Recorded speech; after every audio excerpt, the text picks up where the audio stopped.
Want to set a GIF as your WhatsApp profile picture?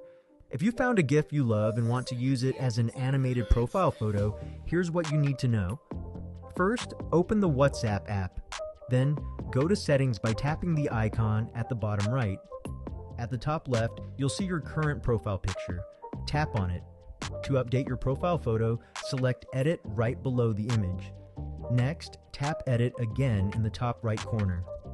Now, choose Select Photo to pick an image from your phone.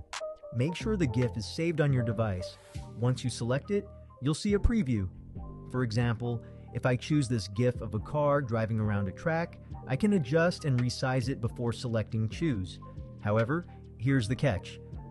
WhatsApp doesn't support animated profile pictures.